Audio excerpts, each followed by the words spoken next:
அமெரிக்காவின் விமானத்துறைக்கு சனி பிடித்துள்ளது போல தொடரும் விமான விபத்து. நேற்றைய தினம் பென்சில்வேனியாவின் புறநகர் பகுதியில் உள்ள ஒரு சிறிய விமான நிலையத்திற்கு அருகில் உள்ள வாகன நிறுத்துமிடத்தில் 5 பேரை ஏற்றிச் சென்ற ஒற்றை என்ஜினை கொண்ட சிறிய விமானம் விபத்துக்குள்ளாகி தீப்பிடித்து எரிந்துள்ளது. மன்ஹெய்ம் டவுன்ஷிப்பில் உள்ள லான்காஸ்டர் விமான நிலையத்திற்கு தெற்கே பிற்பகல் 3 மணியளவில் இந்த தீ விபத்து நிகழ்ந்ததாக காவல்துறை தலைவர் டிவான் பிஷர் செய்தியாளர்களிடம் தெரிவித்தார். பாதிக்கப்பட்ட 5 பேரும் அடையாளம் தெரியாத நிலையில் மருத்துவமனைகளுக்கு கொண்டு செல்லப்பட்டனர். பயணிகளுக்கும் தரையில் இருந்த யாருக்கும் காயம் ஏற்படவில்லை என்றும் கூறினார்.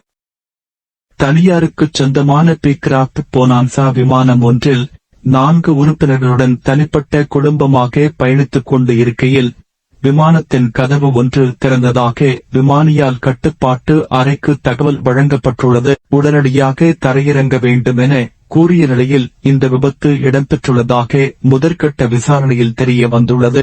குறித்த விபத்தில் யாருக்கும் உயிர் ஆபத்து ஏற்படவில்லை என்பது சற்று மகிழ்ச்சியான விடயமாக பலராலும் பார்க்கப்படுகிறது. இதுபோல விமானம் மற்றும் விமானத்துறை சார்ந்த விடயங்களை அறிந்து கொள்ள எமது வியான்சா பிளேன் ஸ்பாட்டர் சேனலை சப்ஸ்கிரைப் செய்யுங்கள்.